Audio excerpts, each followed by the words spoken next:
Hi, everyone. Welcome to another episode of Our 2 Cents on Your Dollars. I'm James Enriquez. I'm James Credo. And I'm Rich. Yes, you are, sir. You are also the author of Sheep Amid Wolves, Easton Learns to Budget, and Easton Learns to Save. We're super excited that you are here with us today. Oh, man, I'm so glad you guys Welcome. invited me. Yeah, thank you. So tell us a little bit about yourself, Rich. So what I usually like telling people is I'm Rich, and I'm from Richland.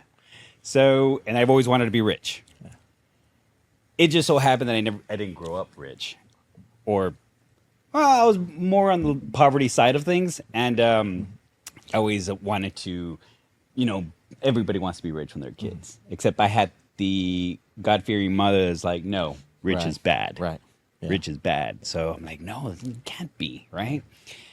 So I dedicated my life to just kind of staying in my little lane until everything was going horribly wrong.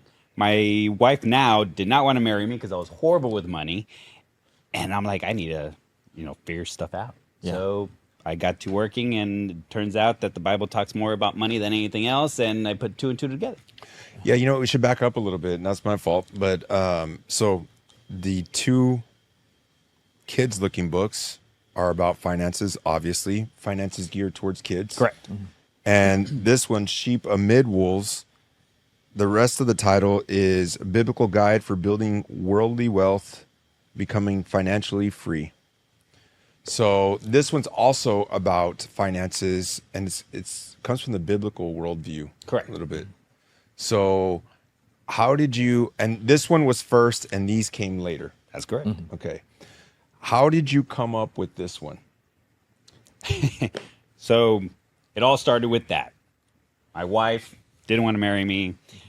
I was struggling, trying to figure it out, just kind of going to the next paycheck, better paying job. And that was it. I mean, all of a sudden we started, arguing about money. And here I was, like, borrowing from Peter to pay Paul. I was completely in debt. I had no idea. I was making $1,600 a month. Like, It was horrible.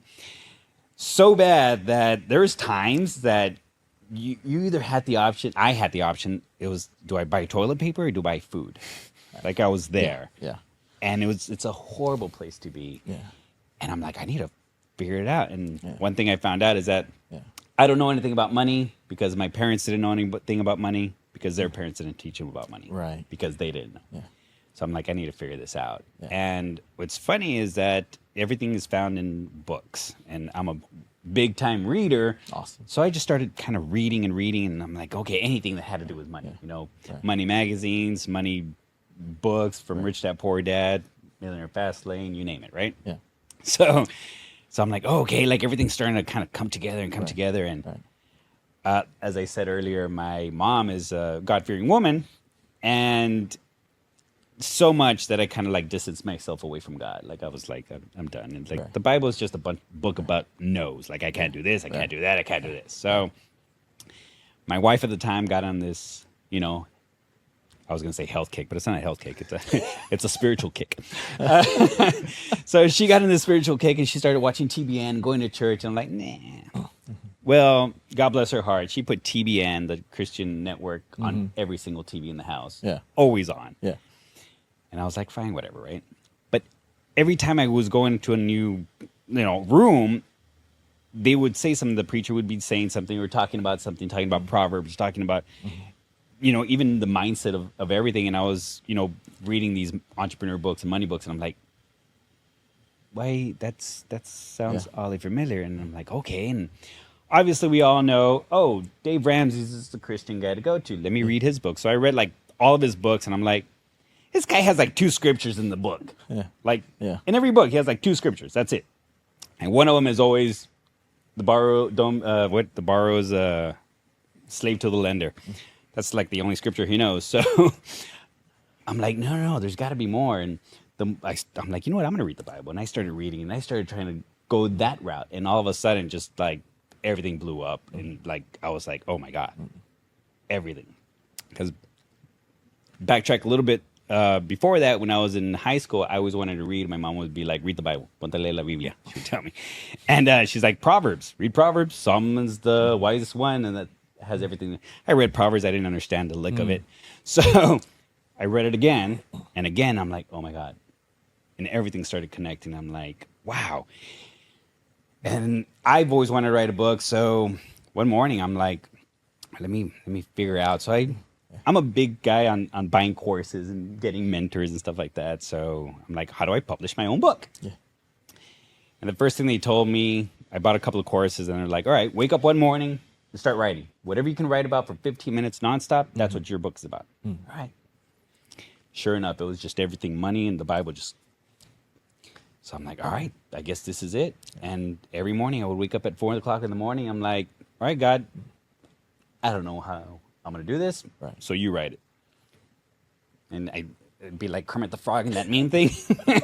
I just got to writing. And sometimes I'll read my own stuff and I'm like, when did I write? Like, I wrote every single word, but it wasn't me. I believe it was, God guiding me to write certain things.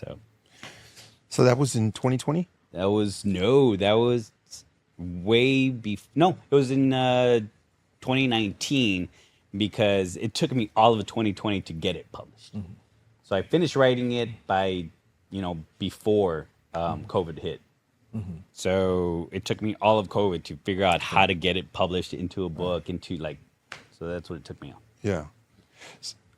I was going to ask, Rich, now, you said your wife didn't want to marry you because of your finances. Right. But before that, how did you feel about your lifestyle, your finances? I mean, were you okay with that kind of lifestyle? Did you know you had to make a change or something wasn't right? Or That's a good question. I was just trying to find the next better job. Like let me try to be a manager. Like I know I wasn't making enough. I mean, I come from a family that, my parents barely made $30K a year. My entire life, I didn't make any more than $20K a year. And I'm like, I don't even know how to do it. I opened up a bar. I had a bar here in Edinburgh. And not even with that, it failed after a couple of years, but that's what kind of gave me that spark. Like, quick, I need to figure something else out. Gotcha. And so I got to reading because of a YouTube video or YouTube ad. And I'm like, I guess I should start reading. Yeah. So that's when it was like, okay, the pressure is on. Like, I need to figure this out. Like, it's either me, I need to break that generational curse because I see. Yeah. My wife's parents are the same way. My parents are the same way. So I needed to break it. Little did I know or find out later, which is kind of like one of those things that you knew, I just had no idea. Right. My wife hates it when I say that, by the way. But on my dad's side, they're all entrepreneurs. Right. Yeah. And it never clicked. So, but yeah, I just didn't know. I was lost. I see. Trying to figure it out. Yeah. So from the time your wife started putting on TBN to the time you wrote this book, what was that length of time? Probably about a year. Okay. Wow. Yeah, because I was still reading. I was working at an elementary school, and she would just put it on all the time, and I was just reading as much as I could, and I was just gathering information. I was kind of just learning as much as I can about everything and anything. When you think about what your mom used to say to you, and then what your wife was saying, when did it finally click together? Do you now think about what your mom used to say? Oh man, that made perfect sense. But young man, my mom made, and she's like, you wrote about me in my book. That's so funny. It's funny because I think she can decipher English words, but she speaks mostly Spanish. So she's like, "Escribiste de mí," and That's so and I'm like, "Sorry, Mom, you just told me this." But there's certain things like that. She would tell me read the Bible, and it's funny because I've always loved reading, and since you're in school, then people tell you knowledge is power. Read more. The more you learn, the more you earn. But then they would give you Charlotte's Web, and they'd give you Lord of the Flies, and then I'm like, how is this gonna make me money? Right. I had no idea there was books on money when I was in high school. Yeah. I had no idea. Yeah. And that's because Rich Dad Poor Dad was written in the 70s. Yeah. So for me, I was like, oh, I guess I have to learn about science. So I begged my parents for an encyclopedia set. If anybody does not know what that is, it's Google in book form. But they wouldn't get it to me because they're expensive back in the day. They're like, what, maybe $2,000-$3,000? I don't even know. Yeah. So obviously we didn't make the money, and they never got it for me. And that's why I'm like, Mom, I want something to read. Like, she's like, Ponte a leer la Biblia. Little did I know, everything truly is in there. I mean, it's crazy because I can read over, I don't even know how many books I've read, but everything stems from the Bible. It's crazy to me that everything has been taught before. It's in there. Yeah. So yeah, it's definitely a book about knowledge, and a lot of people think it's a religious book, and it's not really a religious book. It's talking about, obviously our Savior, but it's so much more than that. There's so much information in there that for any part in your life, if you're struggling in any way, like the answer's there somewhere. It's just mind-boggling. So here's what really impressed me. Okay. I have a designation where I've been trained to give financial advice based on biblical principles. I had to pay money for that. I had to have a technical aspect of it. Like I had to have an education and experience requirement. Okay. And it wasn't until I went through that I learned that there were over 2,000 verses about 2,350? Yep. When I only know that exact number because I read it in your book. But the designation I have just says over 2,000. Oh, okay. Right? So we're both right. Right. One's more accurate than the other, though. Just saying. We'll let the Continue. audience figure out who. Someone needs to go out there and count and be like, This is like the Price is Right. Okay, if you're over, you lose. by how many? Okay.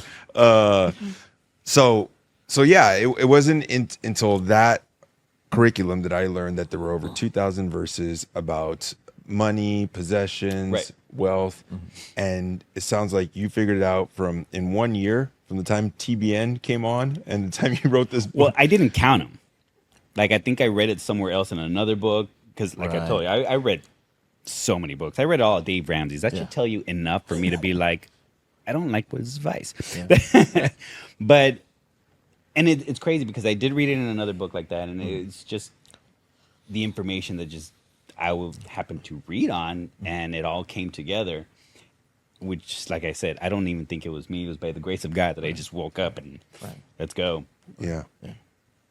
So, okay. So what's your favorite verse that came out in your book, or maybe that didn't, that really guides your approach to finances? It's funny. I don't know if you guys have ever seen the movie. It's on Netflix, The Secret, or read the book, The Secret. So for those of you who don't know, it's the law of attraction. And the law of attraction says that you need to meet three things. That you need to ask for stuff, like say it onto the ether, they call it. Believe that you already have it, like it's in your possession, and then you'll receive it. So Mark 11:24 says, whatever you ask for in prayer, believe that you have it, and it shall be yours. So I think that's my favorite, mainly because The Secret is supposed to be like this whole, like everybody raves about it, but Mark 11:24 says it in one verse with little words, and that's all it is. That's definitely one of my absolute favorite verses because it just kind of makes you realize, like, okay, if any of you are parents, when your kid asks for something, they truly like, hey, I want this, and you give it to them. If you can, if it's in your availability to give it to them, you give it to them. Why won't our Heavenly Father do the same? Because we're His children. So that's definitely one of my favorite verses. For investing, I'm still trying to, because it is a big ask. Ecclesiastes 11:2, we were just talking about that. It's invest in 7, no in 8 different ventures, for you don't know what troubles may lay ahead. And out of all the books I've read, one of the kind of consistent things was like millionaires usually have about 7 to 8 different income sources. So the fact that the Bible in Ecclesiastes says invest in 7, no 8, I was like, wow, like that's kind of insane. Obviously, there's millionaires that make it just with one, but even Elon Musk, like he has Tesla, he has SpaceX, he has his. So those are two of my favorite. Obviously, getting up to 8 ventures, getting into 5 different ventures that provide you income is a little tougher. And I wish I would have known this information when I was 20 years old, but whatever. You think it would have mattered if you know what you know now earlier? Because you still got to take action. That's true. Yeah. Because my That's true. parents taught me so many cool things when I was little. I didn't know they were cool until now. You know? You know what? That's a good point. I think the earlier podcast that I was on, they asked me that, like, what would you tell your 18-year-old self? I'm like, I don't think I'd tell him anything. I think I'd just slap him across a couple of times. But you're right, because the only thing that matters is doesn't matter how much you know. It's how much you apply. Actually, Bruce Lee says it. Apply knowledge is better, right? So you're right. Because my mom told me to save, and I didn't save anything. But then again, I didn't see her save. Yeah, and you were an only child for 7 years. I was an only child all my life. Ooh. So I didn't listen to anything my parents said. But now, It's tough. And I mean, you want to grab people that are younger and then be like, listen to me, listen to me. Because, man, I wish, just a fraction of what I've written in the book, if I knew that, just that. Yeah. So it's one of those things that, I mean, I am where I am now, and I was talking to my wife about this last night. It was just that, everything I learned late in my 30s. I'm starting in my 40s, and I'm like, man, if I would have started this at 20, I'd be way ahead now. Right. But 1, better late than never. 2, God has me here in this time at this place. For a certain reason, one or another, whether it's mine to learn or me to teach people to do it. So I don't know yet. I honestly don't know his plans, but they're obviously greater than mine. Yeah. So is that what inspired your experiences? Is that what inspired the kids' books? No, that was inspired by my son. So, So my little 5-year-old, he's homeschooled. So we are truly trying to raise him as an entrepreneur. So everything we do is kind of like entrepreneur mindset. As a matter of fact, I'm trying to get my wife to write a book on the things, because since he was born, we're doing certain things as he was a baby and as he grew up, trying to raise him as an entrepreneur. Obviously, we're not perfect parents. We screw up here and there, right? But he was 4, about to turn 5, and he's like, Dad, I want to write a book like you. Wow. And I'm like, okay, cool. Let's write about dinosaurs, And he's like, no, no, like yours. I'm like, what do you mean? He's like, money. I'm like, what? Then I was like, oh, wait, that's genius. I don't know any books on money for kids. I mean, obviously, if you go to Amazon, there's a couple. Get mine. But so it was like, oh, man, that's all right. So I started to. I'm like, all right, I kind of took it on my hands. I'm like, yeah, okay, thanks for the idea. And I kicked him out of the room and got to writing. But no, I did need him. So a lot of people, he even says, I'm an author. He's a huge contributing author. He was 5. He's 7 now. He's still trying to learn how to, spell. So I have him, I'm trying to teach him, how to be good with money. And everything that I'm trying to teach him, I'm like, okay, how do I explain? Because I can teach adults all day. Trying to explain it to a 5-year-old, to a 6-year-old, it's a whole different experience. So I have to have them there and be like, okay, does this make sense? Does this make sense? No? Okay, how about if I say it like this? So it's one of these things that he had to help me write it. But so he was my inspiration, and it's going to be an entire series. Yeah, it's great. I'm glad you said that, because I'm going to a quick story.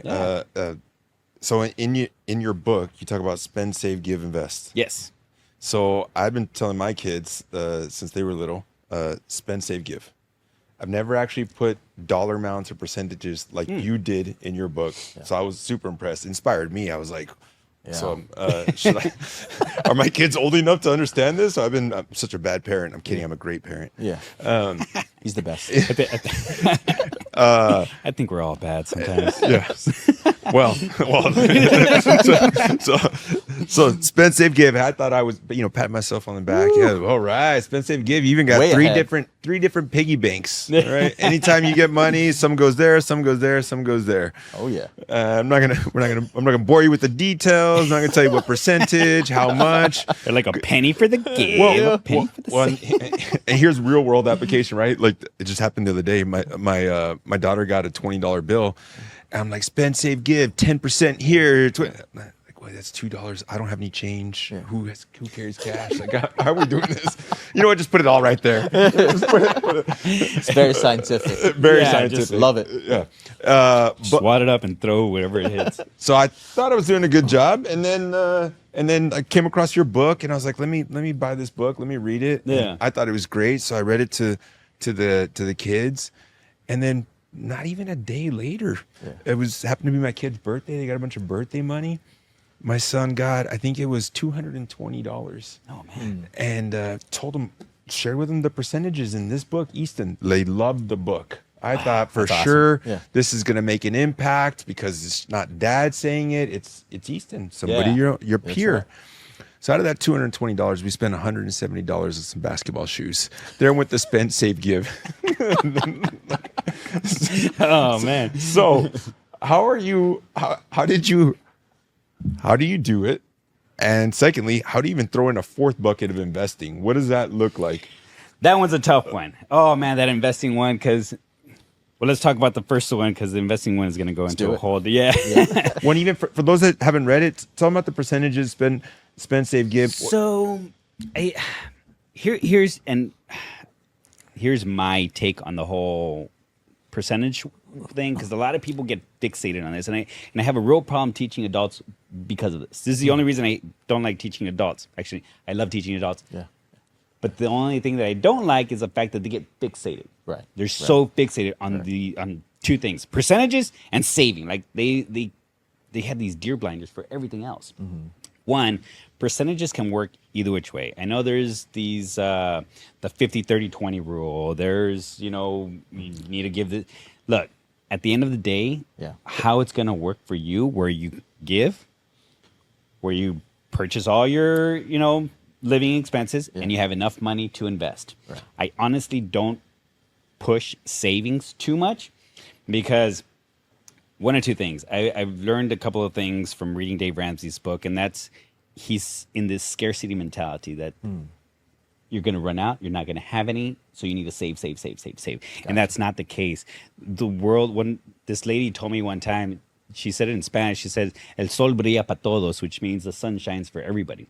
There's so much abundance in the world, and yet that's kind of like my only, like, come on, Dave, like, you're supposed to be the Christian, like, God came not to destroy, but to give us abundance. So for me, saving should be, and it says it in the Bible, he says, learn from the ants, be as wise as they are, for they save during the winter. And how much do the ants save for? A season. How long is a season? 3 months. Yeah. Professionals are usually going to tell you 6 months. Right. If you want to be on the safer side, cool, Yeah. 6 months. Right. For me, 3 months, stop Very saving. good. Yeah. Stop saving. If you're going to save for anything, it's either going to be for a big investment or taking your kids or, family on vacation. Right. Because there's also opportunity cost. And a lot of times people think, oh, investing, I need to make. If you take your family out on vacation, that is a memory for them. That is a memory for you. There's a return on investment immediately. Yeah. Right? Yeah. Obviously, it's not monetarily, but, at the end of the day or at the end of your life, you have those memories. Yeah. So anyways, going back to that. Yeah. So the percentages really have this, what's going to work for you. For me, it's, 10% always for giving. If you can give more, awesome. Yeah. When it comes to your actual expenses, like, you need to keep them low, because it's kind of like working out. We're talking about running. Yeah. It's kind of like working out. He looked at me first when he said working out. Yeah. I just want to make sure the audience caught that. I think there was an eye roll. What I I was like, oh. what I want the audience to catch is I'm not like all those other adults that get fixated on percentages. Oh. But can you tell us what that 50-30-20 rule is? You mentioned that rule earlier. Here we go. He's fixated. So 50% should be, he's fixated now. It's He's gonna a be math- he's a math the rest guy. of the show. The entire Such a time you were math guy. talking 50-30, 50-30. Yeah, the whole time. He didn't hear a single thing you said. I'm sorry, Rich. Fine. 50-30 is pretty, 50% should be from your income, 50% should be toward your expenses. 30 should be toward spending, and 20 should be toward investing or saving. Well, usually you say saving, but like I said. Yeah. But for me, it's the lower you can keep your expenses, the more you have to invest, the more you have to spend. Yeah. So it all depends on what you want. And this is, man, we can go on forever on this subject. We should. Yeah, here we go. So here's the thing. When you're going to be buying stuff, when you're going to be having your expenses, for me, I believe that it's not about decreasing and stopping everything. And this is my title of my next book, actually, in my next talk. It's not about budgeting. Like people like stop budgeting. Yeah. Hey, if I'm not going to the gym, no, I'm kidding. If I'm not going to the gym, like stop paying $50 a month. Yeah. You know? Yeah. If you like pizza, then, use that. But I used to work at a school, and there's a lot of teachers that were struggling, and I love the Teachers of America because they put up with so much. Right. And I want someone to teach them this because they pile on, and I wrote that in the book that not only teachers, it's anybody middle class. Like you graduate, you get a college degree, you get a good job, and then all of a sudden you're like, hey, let's upgrade, let's get a house, let's get a car, let's get this, let's get that. And then they don't have anything that really fulfills them. They're just kind of trying to get the next best thing or keep up with the Joneses. Right. So for me, it's, hey, if you like, I love having a Tesla. I have a Tesla. So then I'm not going to be, paying 5 different cars, each $200 a month. I'd rather just get a Tesla, pay the Tesla, and then get a used car in case I need a second car, In my case, I have a Harley. So it's just one of those things, like put your money where what's going to be joyful for you, Eliminate all the rest. And it goes back to dieting. People hate saying dieting because you're restricting, you're taking away. Oh, I can't have this, I can't have this. Right. But if you know how to manage whatever you're intaking, and you can, expel it out, I mean, you can have that donut, you can have that pizza slice, right? Yeah. Same thing with money. If you can control everything that's going out, you can get more in, Yeah, the one thing that we always kind of complain about is all these financial gurus on TV that tell you like, hey, stop getting that latte, and it's because we feel like people view us like that's what we're telling people to do. Right. And we actually say the exact opposite. We say, hey, as long as you can reach all your financial goals, I don't care what you do with your discretionary spending money. Like, go buy 2 lattes if you want.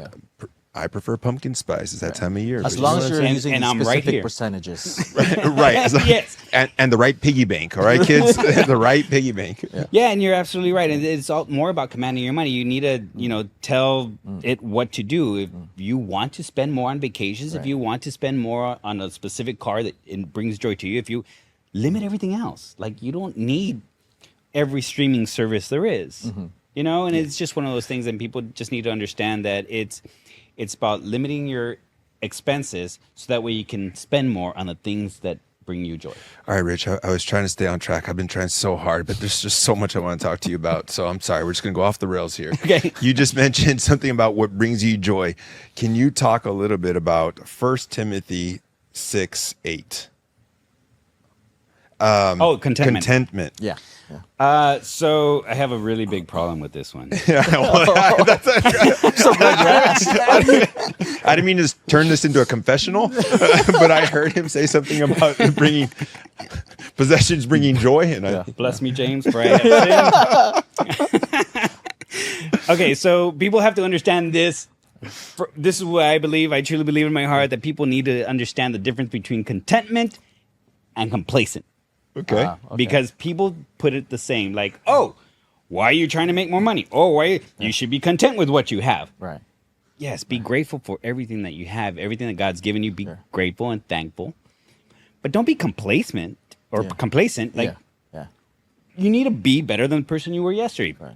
You need to strive to be a better person. You need to strive to be a better Christian. You need to strive, like, like you have to progress. I think Tony Robbins said is once progress dies, you start dying.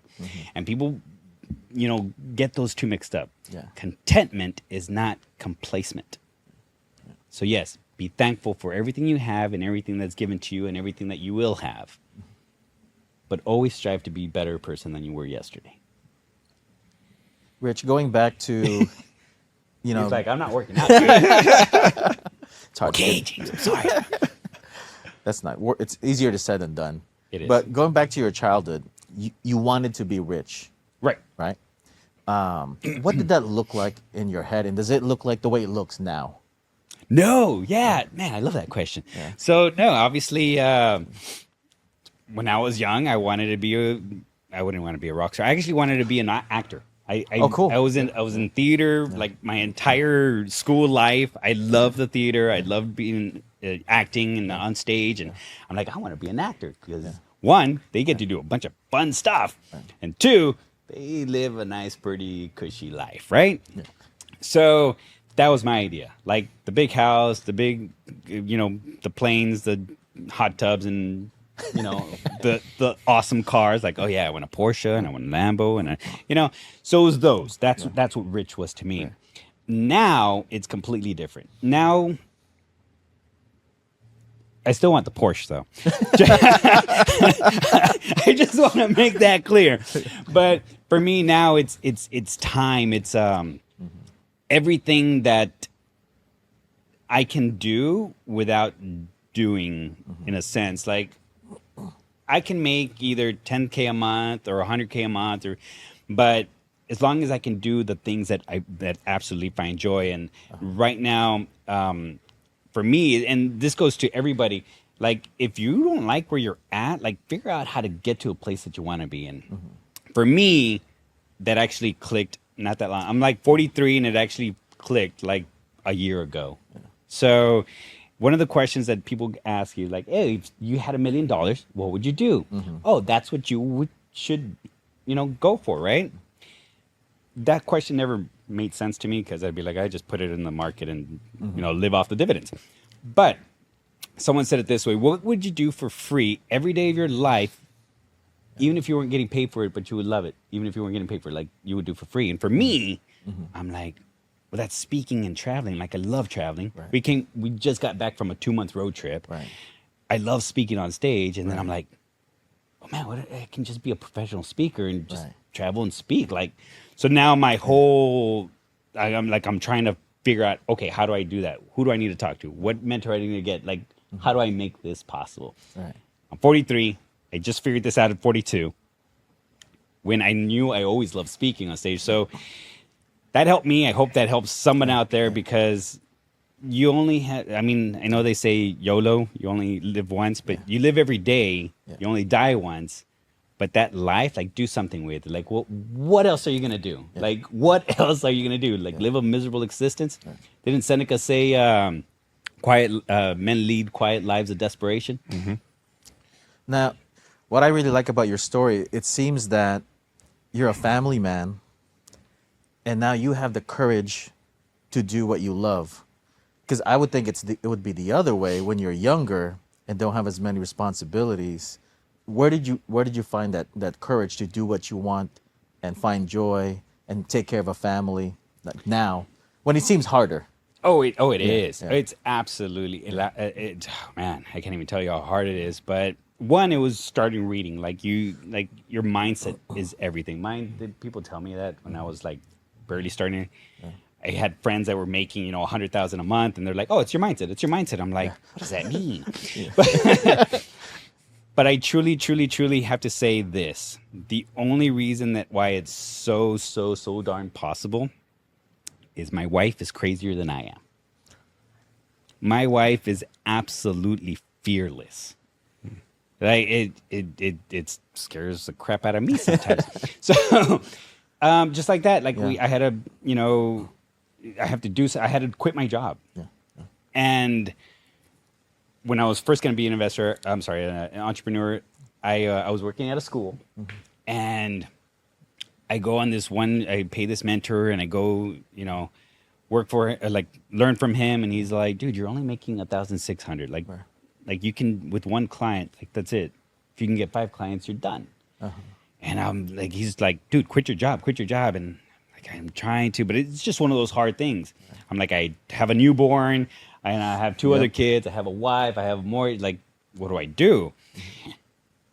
And he's like, do it. I didn't. I come back, I tell my wife, and my wife's like, if you're miserable at the job, just quit. I'm like, but you just quit because we had a newborn. He's like, yeah, but you're miserable. Just quit. Wow.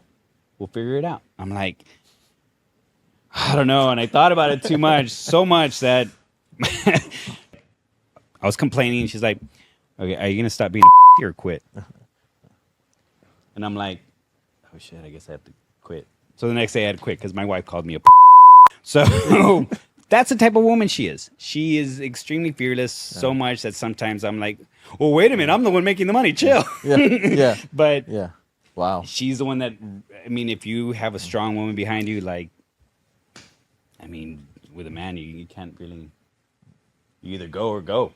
Yeah. You know what I mean? Do you so by the way, we were talking about specific verses in scriptures because in the book He says this right after I cuss. Yes. On the no, sorry, I was still stuck on the $1 million thing. Because yes, it did help because I was like $1 million. See, if I had to get that question, I mean, what's the dividend yield? What's a 10-year treasury right now? Oh God, I can't live off that. What withdrawal rate am I going to use? Nope, got to go back. That's what mine would is. Anyway, so we bring up scriptures because in the book you reference a lot of scripture, which I think is awesome. So being fearless, or in that situation that you gave that example, is that almost like the parable of talents? Yes. So that is a big, heavy one because I was not a saver. I've never been a saver. I do notice that my in-laws save everything. Like they save, they put it in just a regular savings account in the bank. Yeah. So, and that they're just big savers. They won't spend on anything, won't invest in anything. They like, that's it. Yeah. And sometimes we want to grab onto our money like that, but it shouldn't work like that. Money needs to flow. Like money needs to have this ebb and flow. It needs to be circulating all the time. So that was a big one because whatever is given to me, I need to figure out how to multiply it. Absolutely. And finding it is the tough part, but you need to understand one thing. Money is going to come back. And I was thinking about this particular thing. I think this morning I woke up at 3 a.m. I couldn't go back to sleep because my stepson, he's 19. His dad is a big, like, hold on to your money. So he's kind of starting to get those, customs. Yeah. And my wife and I are telling him, dude, you're 19. Like, do something. Yeah. So he invested in himself. He invested, $1,500 in himself to become an EMT technician. Wow. Yeah. And he made that money back in a month. So we're like, oh, okay, I hope this kind of like, Spark, yeah.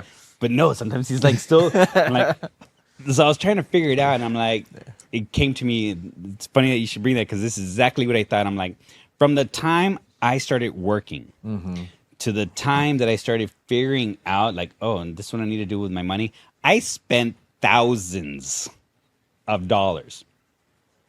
Maybe at least 100,000. At the very least 100,000. And I say that because, I got married at 18, my first wife, and I was getting an income tax of $5,000 a year. Yeah. 5,000 over 20 years. That's already 100,000. Yeah. Not including everything in between. So at least $250,000 I spent on I can't tell you what.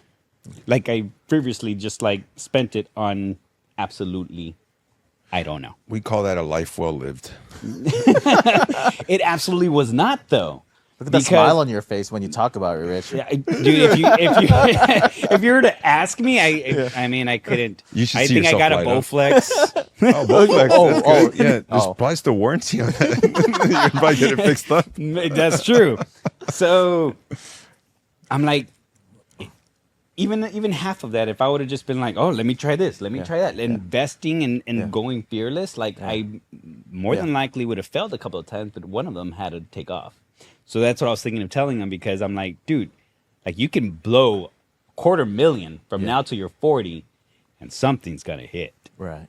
You know? Yeah. And so that came to my mind. Be fearless when you're young. Yeah. Be a little more scared. I think that also More might be like a cautious. generational thing too. I think when you start looking at the characteristics of certain generations, Right. the younger generation tends to be more risk averse, which is kind of weird. Yeah, right. I mean, I shouldn't say weird. Sorry. We're accepting. Very, But- very accepting. Yeah. Weird or not. Yeah. So, okay, what I'm curious is, all right, so let me back up. One of the reasons why we asked you, honestly, we thought you had a really cool story, really great personal finance stuff. The fact that it's biblical is kind of neat, because we do have some clients that that have. Well, we have a lot of clients that have that worldview and Right. and that that implement a lot of things. So I thought it'd be helpful. Yes, absolutely. So I'm curious. There was a lot of scripture in the adult book, Right. but not in the kids' book. So is it right to assume that with Easton, whenever you're trying to teach them these concepts, you're not coming at it from a biblical perspective? So with Easton, it works a little differently. My wife takes care of like the Christian side of things. I'll bring it up. I don't try to mix it in too much yet, except when it comes to giving. Okay. Because spending, I mean, just don't be an idiot. Investing, we need to make sure that we're having our. So it comes up. It's just not as intensive. The reason why it's not in the children's books is because I did want to get into schools, and right now, like I can't Makes sense. mix church and state. So that's pretty much the only reason. But we do, I mean, talk about finance and stuff like that when it comes to God. My wife leans more on like, okay, your Bible stories, and I kind of try to mix that in here and there sometimes. So what's that like? Like, does he understand the concepts? Is he old enough, or? You know what? And I think this is kind of weird, because I think it's one of those things that parents don't know the capability of their children, but they do. Like my son can, but then they limit themselves. Yeah. I will throw stuff out there to see if he grabs it. If he doesn't, I'll try to explain a different way. If he doesn't, I'll try again in a month, because they learn so quickly. So he's slowly getting it. Like today, he bought Tesla a couple of days back, and today it shot up. So I was gonna show him how to do it, and he's like, "Oh!" And he pressed the Figured it trade out. button. He's like, "I need to sell," and he sold it, and like he did it. I'm like, "Oh!" Like he got it. So I'll throw stuff out there as much as I can, because he will figure it out, or eventually dots will start connecting. Yeah. I'm so glad you took it there. Okay, so since we're there, I'm so curious. You said he bought Tesla Yes. himself. So is that account under his name, under your name? Okay, awesome. There's different types of investment when it comes to his. So one, I have a custodial account, which there's two different ones. There's a Roth IRA that's under his name. It's a custodial account. So is his little portfolio. So I have them separated. They're under his name, but it's a custodial account. So it's under my name, but for him. Yeah. I'll have a little portfolio of pretty much growing stocks, because he's 7 years old. I mean, Yeah. Start early. yeah. I mean, if it tanks for a while, like he still has another 20 years to figure it out.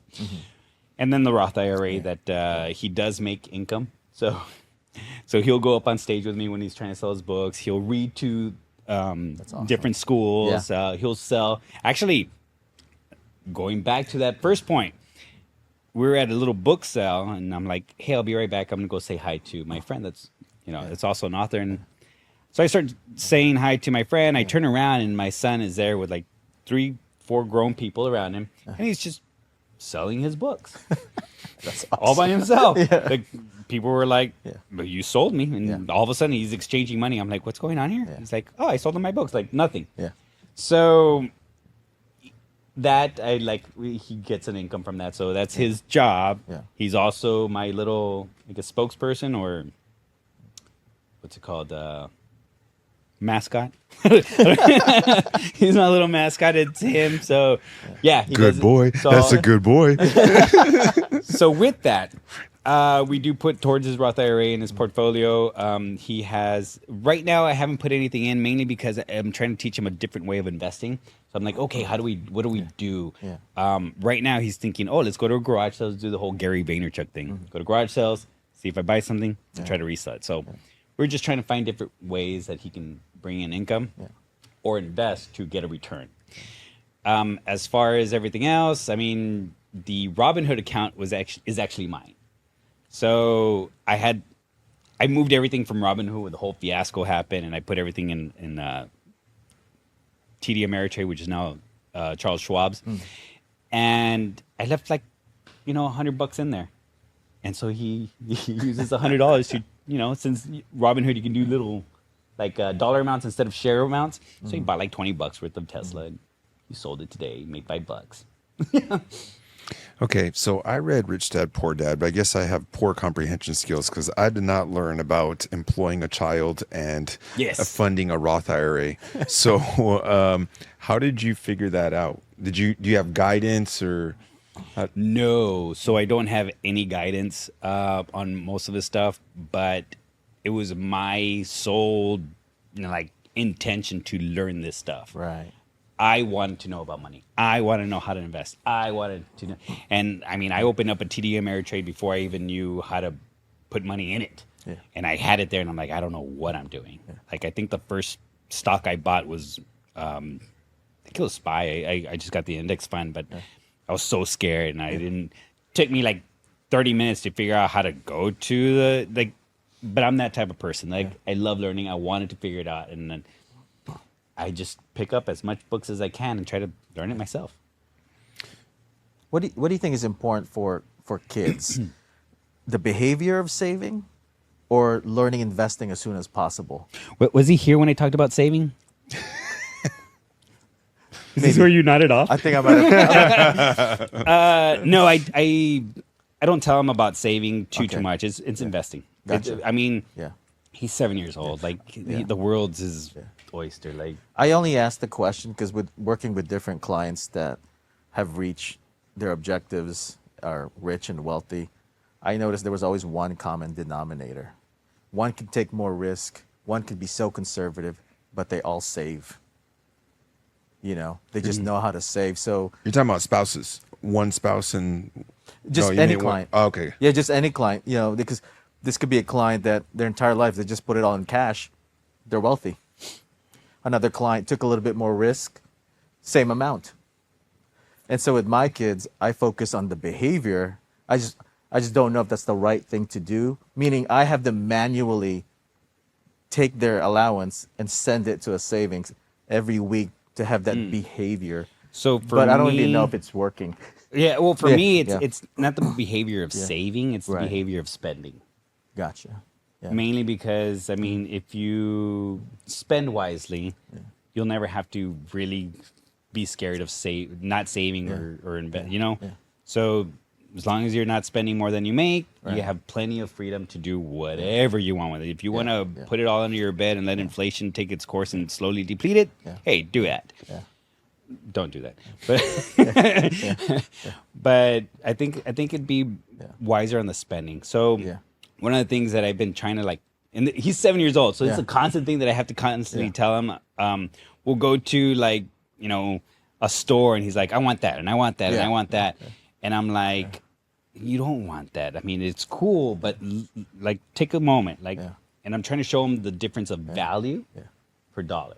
So I'm like, everything that you do, you want to provide value, right? You want to give people value. You want to give more value than what you can. Yeah.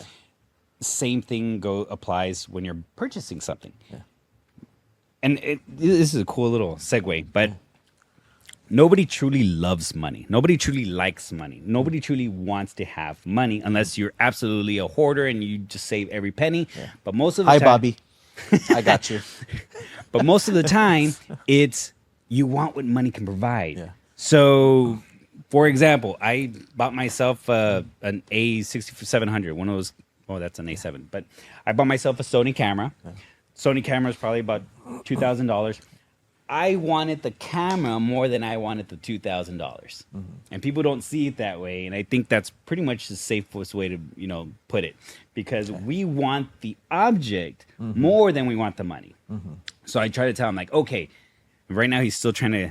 He wanted this little toy that, I kid you not, they probably got it in China. They probably paid like 5 cents for it, and he was about to pay $5 for it. Yeah. And I'm like, think about this for a second, dude. Like, the value is not there. Yeah.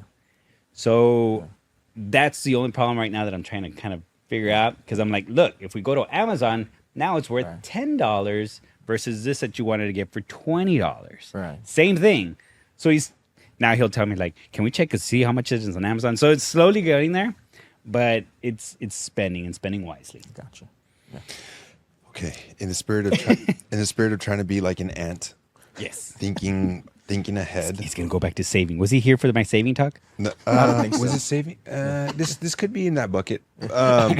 So, at what do you consider, or how do you think about things like, okay, I'm going to open a custodial account for Easton, so it's going to be his. Well, I assume that's what you meant by a custodial account, like it's like a UTMA account or whatever. Right, I am the one that, Okay, so like when he's 18, he's gonna have access to it, so he can do whatever he wants with that money. Right.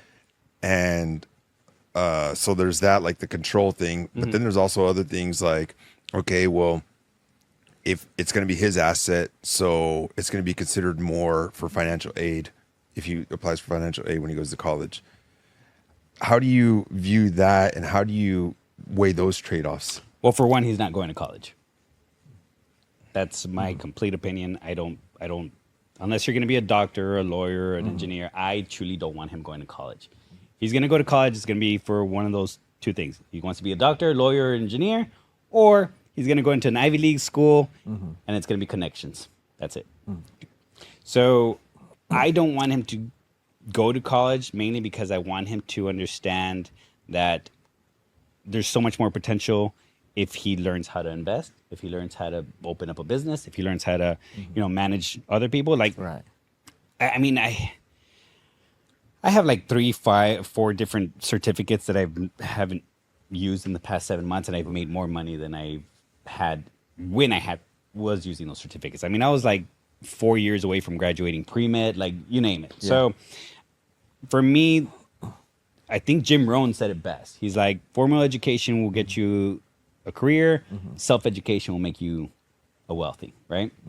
And it's one of those things, like, for me, it's him constantly learning. So every day, like, we have him learning something. And 2, with that, when he does turn 18, I want him to understand, like, this is why we're showing him about money. So it's not like school. Like, it's funny because his he talks to his cousins, and he's like, they always ask him, why don't you go to school? And he's like, well, that's because my dad doesn't want me to go to school. Like, I learn more here, and they don't even teach you about money. He'll tell them. 7 years old, and I was like listening to the conversation, and they're like, they teach you about money. And my son, without missing a beat, he's like, no, they teach you how to count it, not how to make it. I was like, can we get a little mic drop right here? But so when he does become 18, I want him to have those skills to be able to do something with it, whether it's open a business, investing, whatever he can blow it on these investments or ventures, or he can try. So that's his learning. I think the real learning experience would probably be better off. Mainly because, very, very good case in point. I have my 24-year-old, 24, 23. I don't know how old he is. Oh, he was born in 2000. He's 24 years old. He just graduated college. He graduated Pan Am as a cybersecurity. So since I started learning when he was still living with me at 18, I showed him how to separate his money. So he's doing good with that. He's very responsible, which is amazing. But then when it came to college, I'm like, don't go to college. Like, find someone that knows what you want to know and pay them for that information. Yeah. So that's what I'm teaching my son. Like, What do you want to know? Find out who knows it and pay him. Well, my son, my 24-year-old, since he was for my first marriage, his mom's side is like, you need to go to college and you need to go. And they like hammered it in. He's like, sorry, Dad, I'm going to college. Yeah. I'm like, it's the dumbest mistake, but okay. And the only reason I say it's dumb is because of this. So right when he's about to graduate, it was like he graduated in May. At the beginning of this year, he's like, dang it, Dad, I can't believe I wasted 4 years of my life trying to get the certificate. He's like, along the way, I've met people that were already cybersecurity people, and they said that all I needed to do was intern with them, go take the certificate, which was like a couple of $100, and be certified already. So I'd be certified, but I spent my 4 years taking remedials, taking other classes, psychology and stuff that I didn't need, paid for all this money. Right. At the end, I don't have any experience, so now I'm starting pretty much from scratch. I need to get the experience. I have the certificate with no experience when I could have just, I'm like, yeah, I told you, dude. Like, don't invite me to your graduation. Yeah. But he didn't go, no. But it's just one of those things. I think I want to teach him that knowledge is a far more valuable, but it needs to be quicker. And I think college kind of does these little turns, and that's my opinion.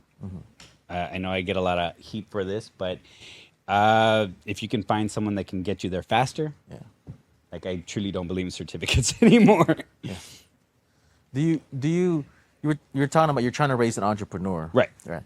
A lot of the big time or famous entrepreneurs that we have kind of lived in that environment, but they already had like a passion. At least the way I see it, is that like, how do you raise like a general entrepreneur, or does he already have a passion that you see and you're trying to just push him towards that direction? Or so it's weird because when I was young, I didn't have a passion for anything. I didn't know what I wanted to be. All I know is I wanted to be rich. That's it. I don't know how I'm going to get there, but that's all. My mom drilled it in my mind, like, you don't want to own a business. You don't want to own a business. So for a long time, I didn't want to own a business. Right. Then I found out half my family are business owners. It's in the blood. Yeah. I think we all kind of do. Everybody does. I mean, there are some people that are like, no, give me a 9 to 5. I walk out and I'm done. Yeah.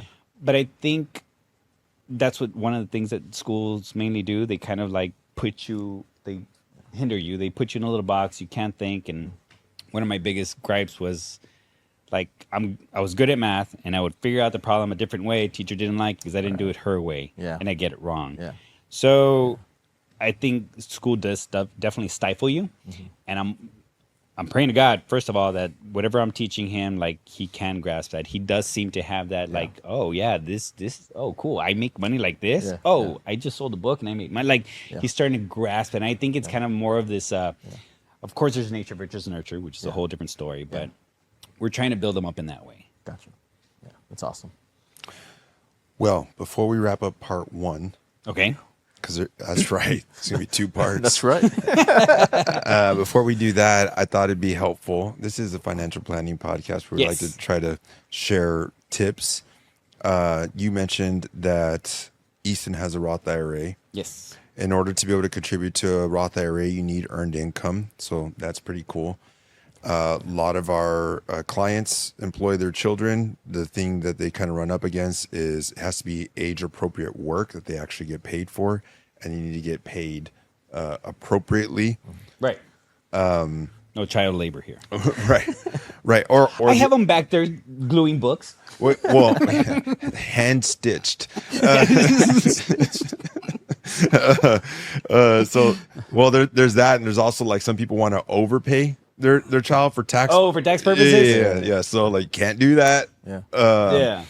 Right. But so that's cool. That's cool that you did that. Oh, and then the other thing that people worry about too is kiddie tax. So if your child has too much passive income and they're younger than a certain age, some of that income can be taxed at the parents' rate. Right. So just keep that in mind.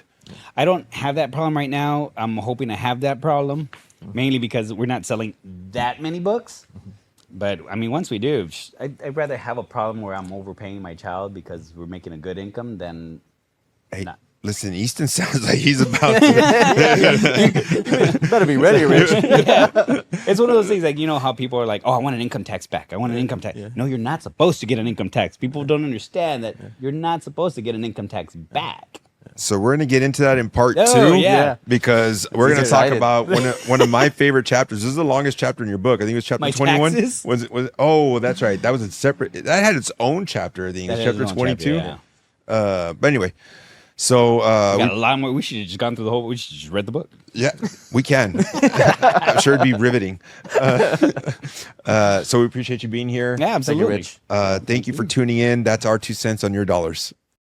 The opinions voiced in this podcast are for general information only and are not intended to provide specific advice or recommendations for any individual. To determine which strategies or investments may be suitable for you, consult the appropriate qualified professional prior to making a decision. There is no assurance that the techniques and strategies discussed are suitable for all investors or will yield positive outcomes. The purchase of certain securities may be required to effect some of the strategies. Investing involves risks, including possible loss of principal.